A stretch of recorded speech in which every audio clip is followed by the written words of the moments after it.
The meeting is called to order. This is the time and place for the Building and Safety Enterprise Fund Advisory Committee meeting. It's called to order, and I would like to request that have we met compliance with the open meeting law? Yes, we have. Yes, we have. And we have a quorum. Okay, and we do have a full quorum. Just for a heads up, this will be Mr. Chachas' last meeting with us, and I will segue that into the public comment section. That thank you for being here with us and doing what you have to do for the city and for the industry. We appreciate that. Well, I want you to know all that the driving force behind this is really that I was a caretaker of a position for the last several years, and there were some significant financial issues that that the board confronted, and now you're transitioning into some real day-to-day operational issues that when I hear the discussions that go on, you're talking about guys that are at the counter every day, you know what your problems are and stuff like that. And I really think that someone from the home building industry that is in that trench every day or has the ear of other members on a daily basis, on an ongoing basis, would better represent those interests to the committee. Now, I know that Chris and Matt have maintained an ongoing, very close relationship through this whole thing, and I don't think that there's a communication problem there at all, but I think that Matt's the guy that can best represent those issues, and he can communicate them to this subcommittee. My interest has not waned at all in the committee. I got to congratulate you on the diligence that you test make sure that we don't exceed the maximum fund balance and stuff like that. So really, I'm still involved. It's just in a different venue, and I've enjoyed working with some first-class professional people throughout this entire 3 or 4 years. So thank you very much for the opportunity. Well, thank you for being with us. Madam Chairman? Yes, by all means. You know, I'm not the best bean counter, but I'm going to tell you, I personally, as a member of this board, are going to miss you. You pay attention, you have the knowledge, and you ask the important questions. I don't know who your substitute or replacement is, but I can attest that I will miss you on this board. How nice. His substitute is going to be Nat Hotchkins, former member of the Contractors Board.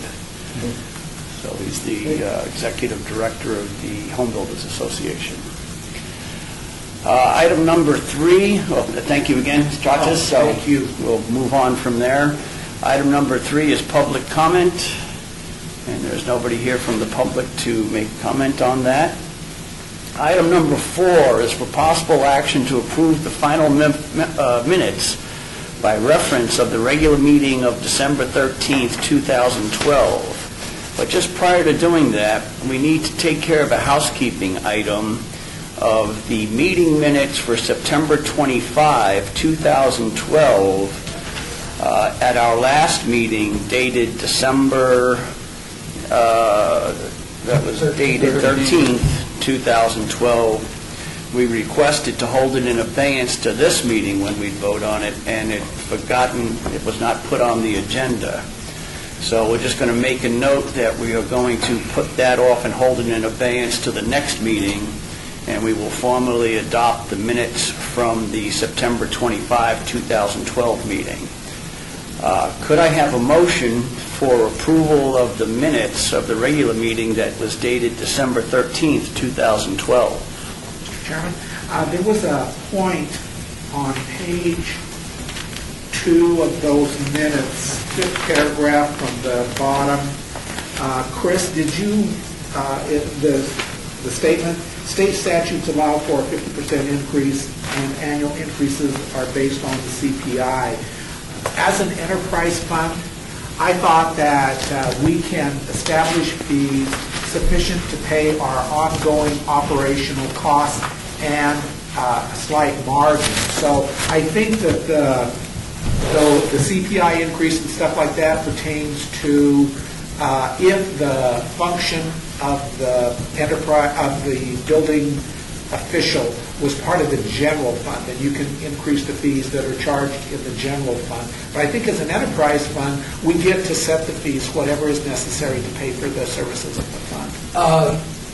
There's a single number in there that's confusion, in that state statutes allow us to keep 50% of our operating reserve, of our operating expenses as our operating reserve.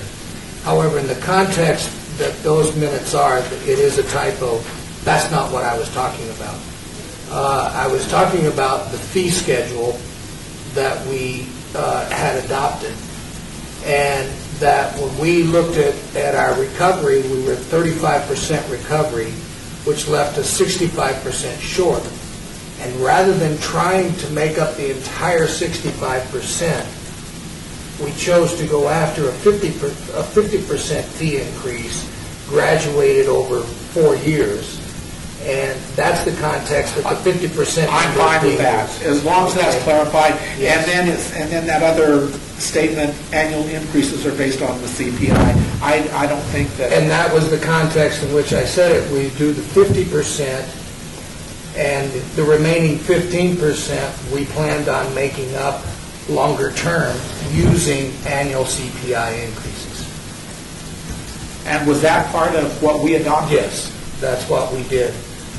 That's in the state statute that allows the CPI increases. However, to do those, I still have to go to council and get approval for all of those.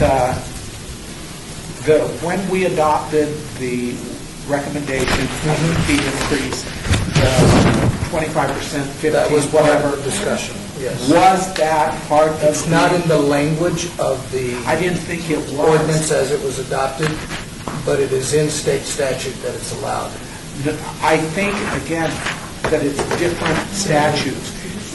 This CPI language applies to the function of the building department if it's part of the general fund. That CPI increase. Okay. Then maybe I read If it it's wrong. an enterprise I'll take fund, a look at that. if it's an enterprise fund, you can recover your cost of Okay. providing the All right. service, I'll look at that. irrespective of CPI. I'll stand corrected and take a Fine. closer look at it. Okay. Okay, are you satisfied with the clarification of that? Then we will. Clarification and corrections. Okay. Could I have a motion then for approval of the corrected minutes of the December 13th, 2012 meeting? So moved. I have a first. Second. I have two motions. No more discussion. I take it we've already had it. Can we have a vote on that?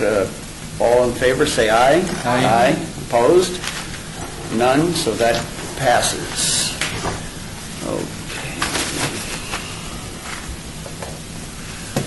Item number 5, the report for possible action regarding the enterprise fund budget for fiscal year 2013.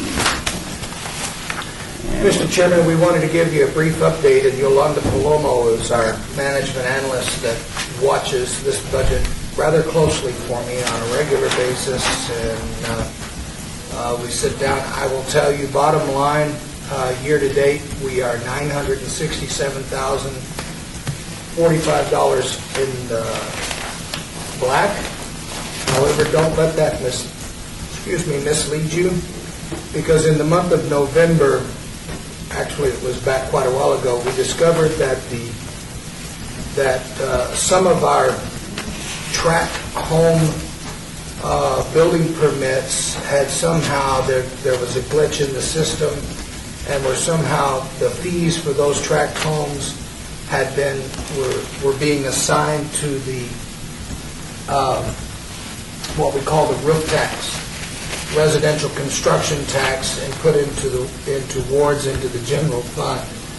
When we discovered that the finance discovered it for us, when we discovered that, corrective actions were taken. So in November of this year, there was I think it was $1.2 million added into our budget as a one-time revenue back to us, which made up for those permits that had been put in the wrong place.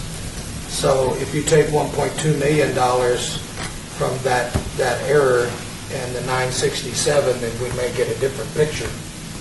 But Yolanda can explain the budget for you beyond that if you have any questions or anything else. Chris, where are you finding that 1.2 million? If you look in November 12, Yeah? revenues at the top, it's 1.72,592,000, so that would be... Okay, That would be 1.7. all of our permits plus the 1.2 million. Okay, I was looking for 1.2. That's So what we made like $520,000 that month. The 1.2 went into the structural permits under November. I was gonna- Once we subtract the other Yeah. portion out, then we get it to 1.2. I was just looking for 1.2, and the 1.7 was standing out to me, and that's where my throw-off was. I looked at the structural permits, I'm going, wow, how come they're so high? Now I know, but my next question is that just for the recent calendar year, or how far back did that go to pick up? It was over 2.5 fiscal years. Okay. Thank you, Finance. Candy's right Thank you. That's one way to get it back out of that general fund. More importantly, it's been corrected. Yes. Going forward, Yes. it won't happen. It won't be happening anymore. Are there any other highlights of the budget you want to share? The current projection based on the activity levels that we've had, we're projecting that we'll end in the black if the activity levels for March, April, and May and June continue about the same. So right now, we're looking like we're going to end up a lot better than we had projected.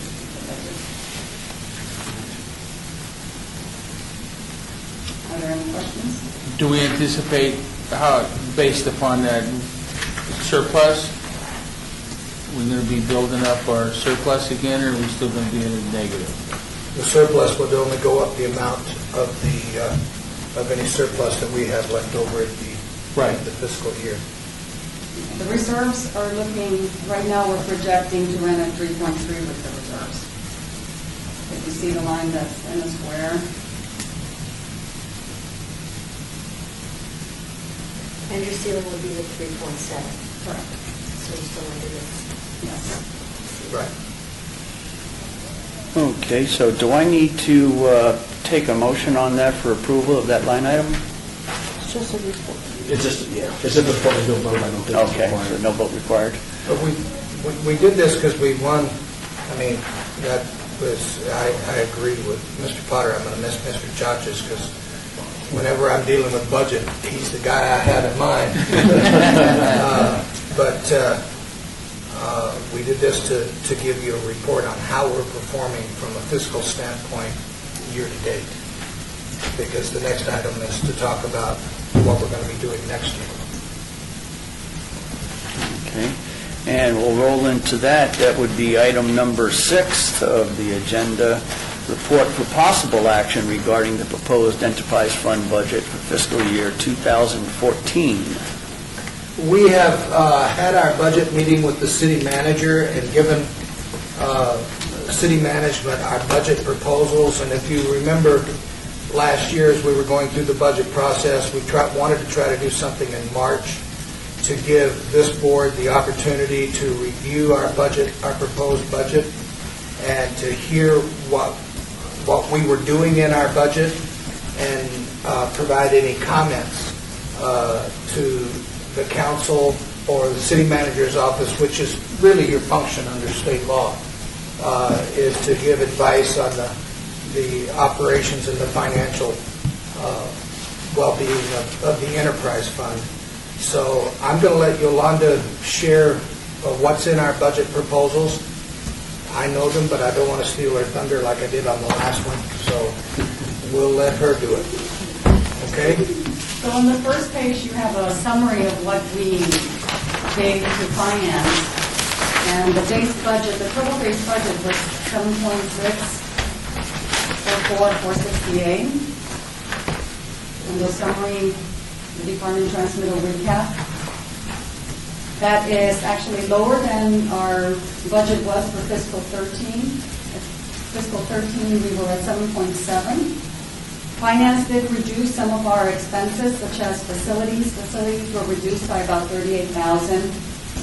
The capital recovery expenses on vehicles came down because we had already paid into the vehicles, so that also was a lot less this year. And also G&A came down. We were 21%, and now it's at 20% projection for fiscal 14. So that was another $39,972 less. Now, we did request some expansions. Chris has asked that we be allowed to add 2 inspectors, 1 plants examiner, and to upgrade one of our plants examiners to a senior plants examiner. So you'll see in the expanded column, that would be their expenses plus the vehicles for the 2 inspectors, computers, all of those. And that would be an expansion of $483,629 for a total of $8.1 million, which would be an increase over fiscal 13 of $406,664. And then the pages that follow the summary are just the details on each of the orgs that we have for the building and safety, so the administration, inspection, permits, and customer service. Could you go? Yeah, I was just going to ask you. I think, Go ahead. I think we're going to ask the same question. Are we adding 1 senior plant checker and 2 inspectors? Is that what you're going to? No, we're reclassifying the plan checker up to a senior. Senior, okay. So we're not creating a new position, we're just reclassifying that. And then adding 2 inspectors? Then we are adding 2 inspectors and 1 plans examiner. Okay. The reason for the 2 inspectors and the plans examiners, you've heard me talk about the program that we had, that we've looked at from the city of Phoenix, of doing an annual facility permit, and then also doing the self-certification for our design professionals registered in the state of Nevada.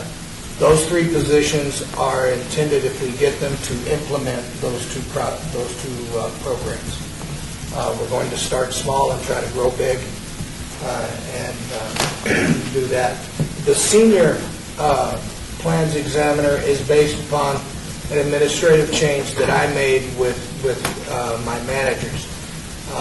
At one time, I had Tom Hayes as the manager over inspections, Mike Baus as manager over code enforcement, and Dennis Moyer as manager over permits. Tom Hayes obtained another job in public works that he has wanted ever since he came to the city of Las Vegas. At least that's what he told me. I don't know. But anyway, in lieu of filling that position, we have leveraged that for some other general fund. His position was funded by general fund, and we've chosen to try and leverage that vacancy for some other positions that we need. Therefore, I've realigned the assignments. Mike Baus is now responsible for all of the building plan review and building inspection functions, as well as code enforcement. We have enhanced Rod Clark's role, but because Rod is on first floor, we need some help with the plans examiners assisting Mike. And the best, most economical way we could come up with is to take one of our plans examiners and make them a lead, put them in a lead role, not necessarily supervisory, but lead role for the projects that we have, watching our day-to-day, because we are really moving stronger towards management by time. And we've looked at our plan reviews, and many of our plan reviews far exceed the amount of time we put on them, far exceed the fees that we get for it. What that tells me is that our plan review process needs to be far more efficient. It doesn't tell me that my fees are deficient. It tells me that we need to do a better job of managing our time on our plan reviews. So in order to facilitate that, we got that senior plans examiner to assist Mike Baus in achieving that objective. Is that senior, is that Rod? No, Rod is a supervisor. Okay. And we'll be working primarily with the permit techs and plans examiners, but to assist Rod in management of the plans examiners, Don White has been given the senior honor role. All right, yes, go ahead, Bob. I'm sorry for stepping on you. No. I didn't ask for permission. I'm sorry. Do you find and we find it in the field that because of the fees that owners/developers are prepared to pay their architects/engineers, they're getting a deficient set of documents. And I'm asking the question, if you see the inordinate amount of time that your plan checkers are involved in, is there a relationship of that versus the quality of the documents that you're having submitted? The simple answer to your question is yes. We've taken steps to change that. We've developed a basic checklist that we sent out in an industry advisory. You should have gotten that. That says, you want to use this, check your plans before you come see us, because we're going to use it, and if you don't meet this, we're going to kick your plan back to you. That whole thing was designed to make sure that in the partnership, our customer brought us a product that was ready to be reviewed, so that we can review the plan, give it an honest review within the fees that are paid, and with a level of assurance that we can do it within the time that they're paying for. Okay? And say, are you ready? Are you truly ready for us to review your plan? And if it doesn't meet the checklist, we just kick it back to them. Your plan check is seeing what I'm seeing at times. I'm looking at all these new systems they have out. Sorry for having a mitt in my mouth. That's all right. And it takes me more than an hour at times to figure out what are they even trying to say to me. To where in the old day, when the way the plans were done, I could pick up a set of plans and I can, just like that, think through it. Now, it's like they're speaking another language, and I have to figure out what the dialect is. Are you seeing that same thing too, with the presentation, the way they're doing it, all these different ways? And I don't know. I just see a deficiency based upon just about every scope and every page I look at. Yeah. And I don't know that our guys are experiencing the kind of confusion that you're talking about. I eventually figure it out, but I spend Yeah, it too takes much a little time. more time. Yeah, too much time looking at it. And I think that from some of the plans, because they're not organized well or they're not done, you have to flip back and forth, and it takes an inordinate amount of time to do it. But what we do is with the checklist is make sure that the information is in there. And if the information's in there, then we're going to look at the veracity of it, do the plan review, and go on about our business. Do they sign that checklist? In other words, obviously, you can send that checklist, they have to put a cover letter together when they submit, but anywhere in that application or that, do they sign anything that says, guys, I acknowledge your checklist, I have looked at it, I have checked my plan, I believe that they're in concurrence with that? You know, I don't know the answer to that, but I think that's a darn good suggestion. Because that makes them look at that, and if that would be one of the submittal documents, Yeah. then you can really hold them accountable and say, guys, you signed it right here. Okay. I mean, if you're spending that kind of time because of deficiency in what you get, then that shouldn't be something that we should have to absorb on a daily basis. And I know that they are deficient. That would be a suggestion. Right. So, to get back to the budgetary stuff, Yolanda's given you the budget highlights. Those are our positions to try and create these programs that are more customer service friendly. We did get a reduction in the government and administration costs, and because our vehicles are of such an age, we have paid enough in on the capital replacement that was reduced. Now, the minute we start replacing them, that will increase again. I mean, it's a kind of a roller coaster deal with us, which means probably by the time, let's see, if I'm 60 now, by the time I'm 80, we might replace one. But it's a better budget look for us this year than last year. And in terms of our outlook for the budget, real quickly, when you look at our single-family permits,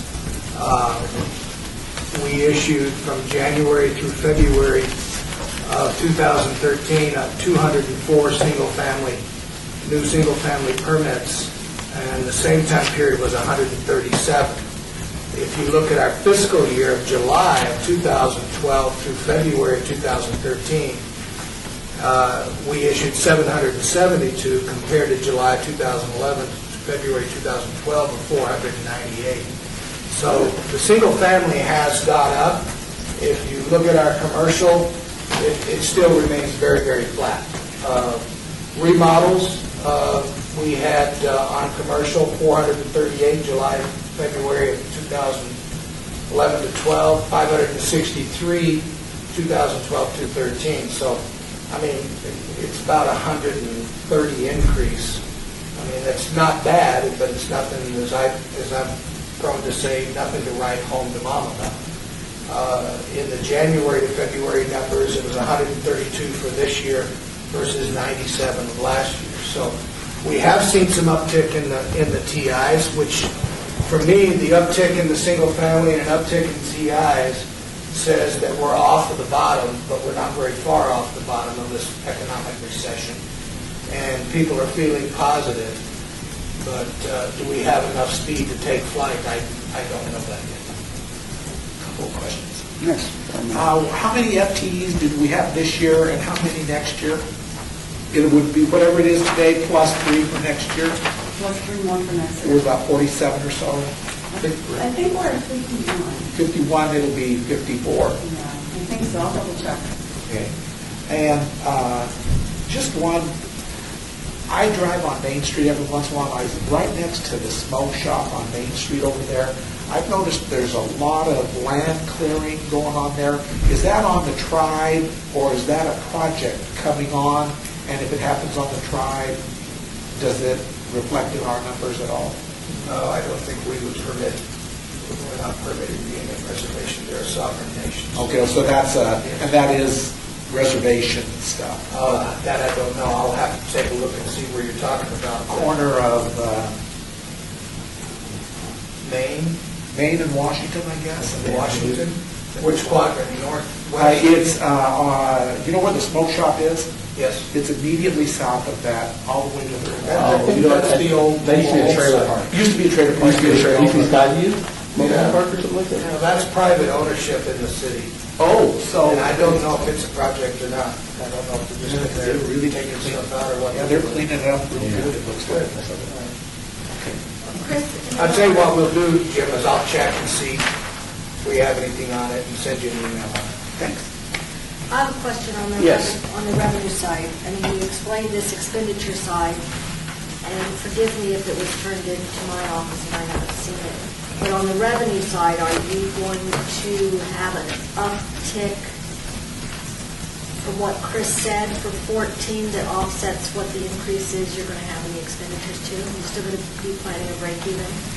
We are currently projecting for fiscal 14, 7.3 million. So we would still be at a loss of 320,315. And that's just based on the same activity level. If activity starts to continue to increase, then we will do better. But this year, we have budgeted 6.5 for revenues, and we're now projecting 7.5. That's minus the 1.2, right? For year end, no, that includes the 1.2 for year end.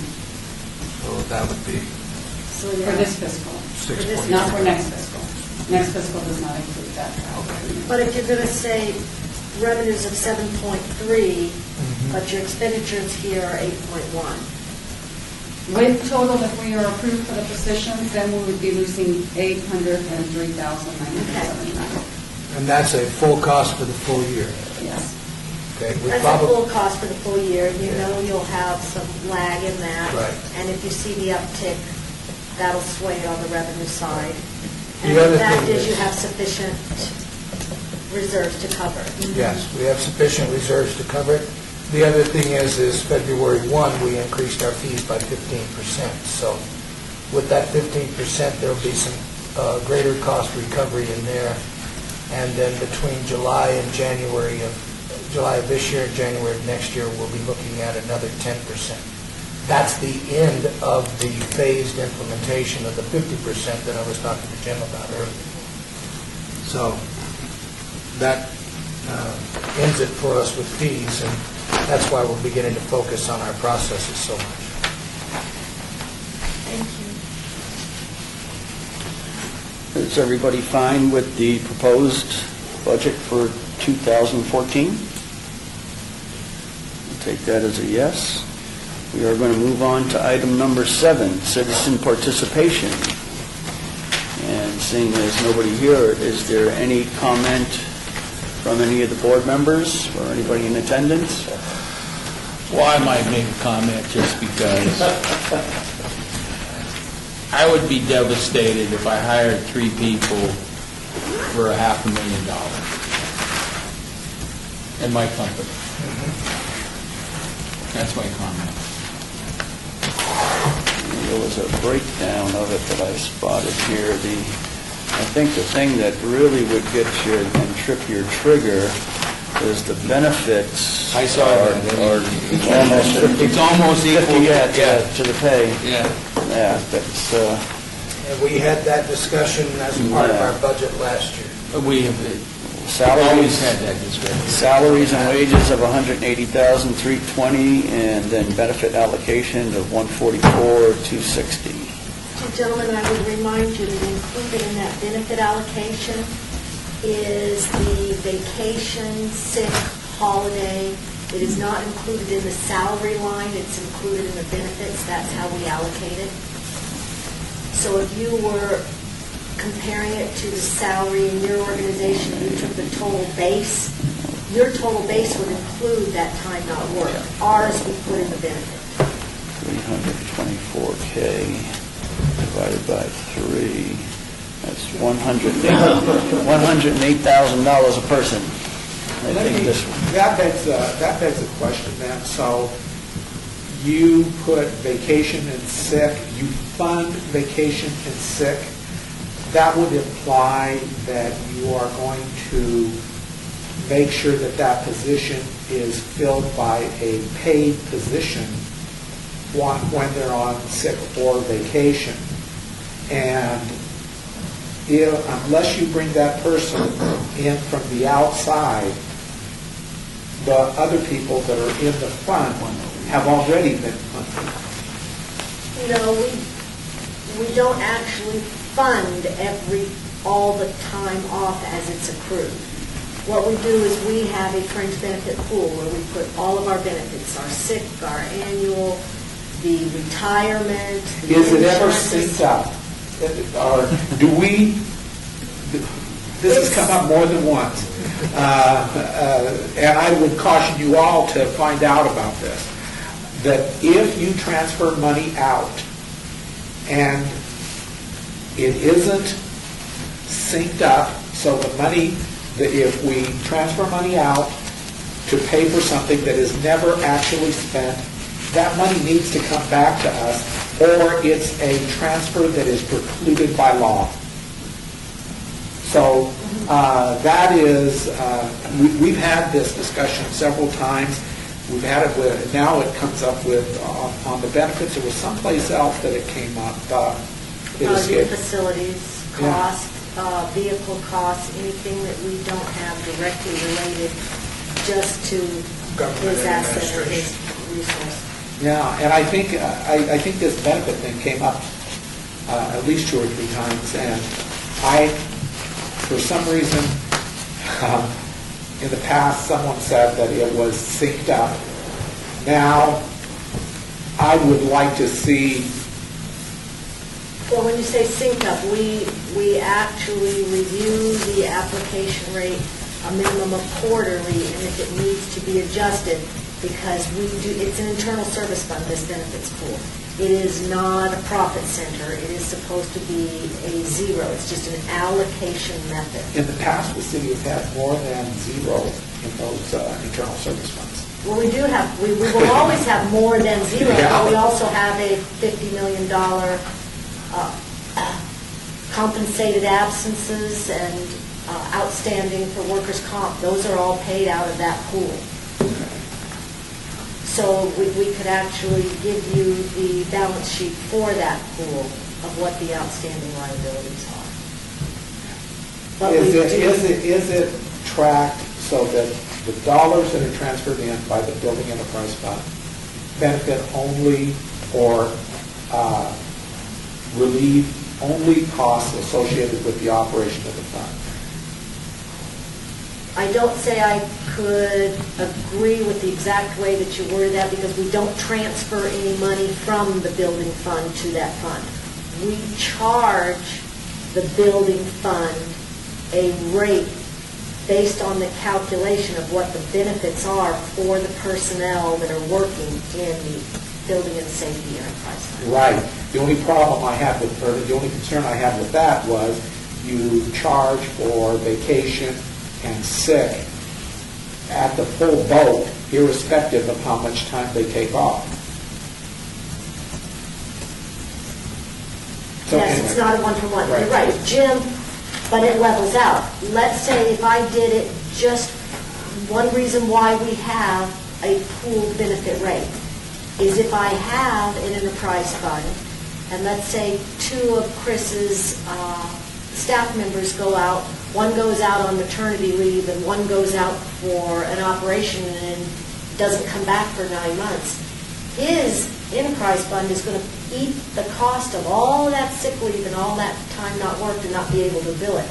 The reason we pool it is because it levels it out over our total population. And no one special revenue fund or enterprise fund totally gets hurt if they have a small staff unit and they have those traumas. I understand that. I'm just saying that there's a different law for enterprise funds. I agree. So that's the concern that I have. My experience in budget and finance in local government was that you had good years, you had bad years. You had good months, you had bad months. Over time, they leveled out. And so you absorbed the hit in the month that it occurred, and then if it created a problem for your budget, you made adjustments in future expenditures accordingly to make sure you didn't overexpend appropriation for the year. But I don't want to be that. And that's what we do within the enterprise fund, though. Right, but Because it's we that make sure transfer we're out meeting that the- I'm concerned, or that other thing that I'm concerned about. So that's all. Yeah.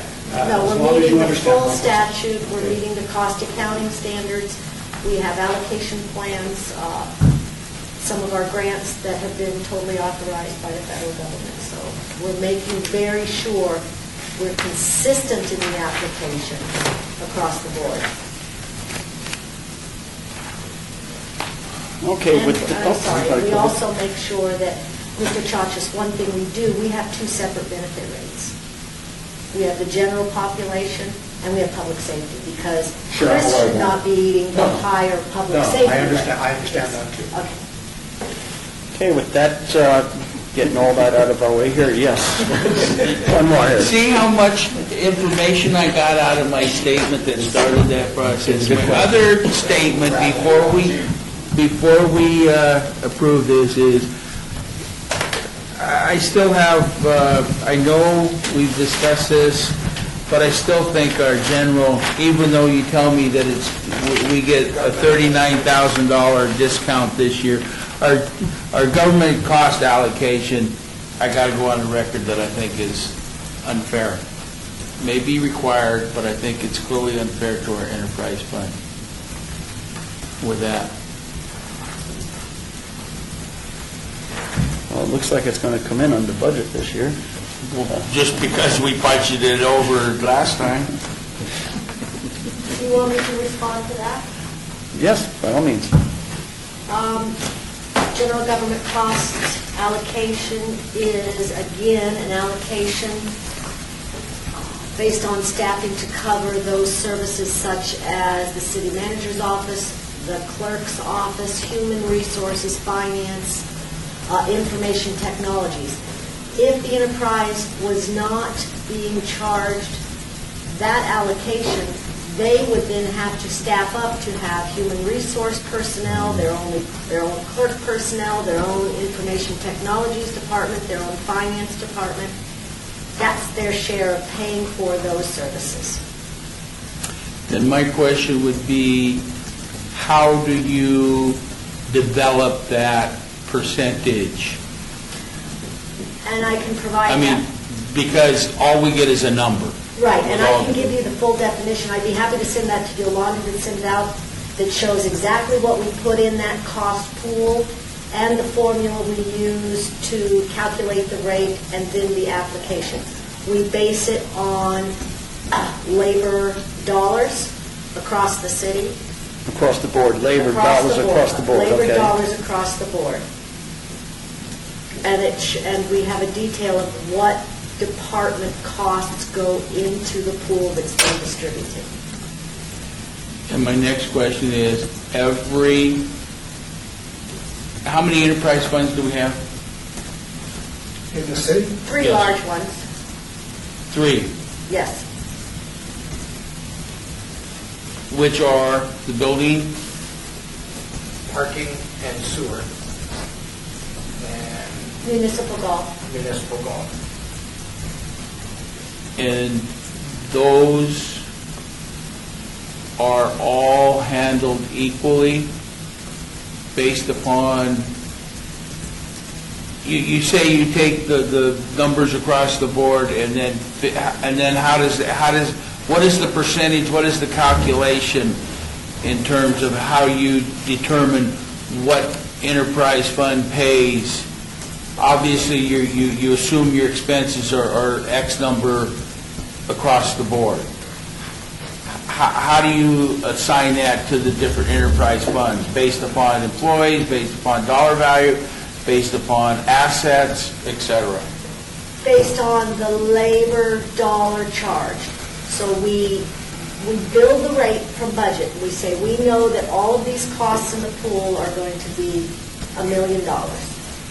Then I have budgeted, I pick up every enterprise fund, every fund, regardless of where they are.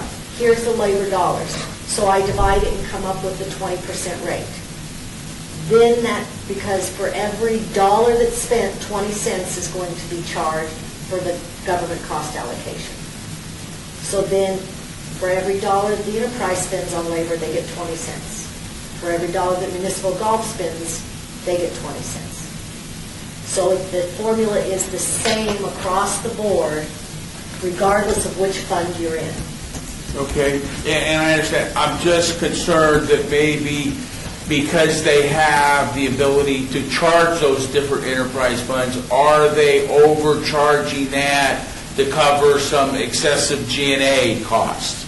No, the Oh, that's an rate, easy answer. but that's why I need to show you the formula and the actual calculation of it, because the rate is the same regardless of which fund which fund you are in. No, I believe that. Yeah. But what I'm possibly concerned about is that maybe every fund, because it is an enterprise fund, and you have the ability to charge those, maybe they get charged excessively to cover G&A that maybe shouldn't be covered. Then I'd be breaking cost accounting standards.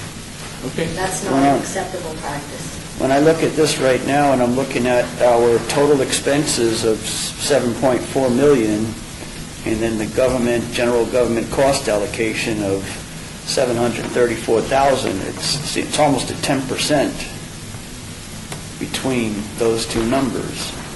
So if it was almost a 10% between those two numbers, and we only have 4, so that means we're funding 40% of Government? Of the government,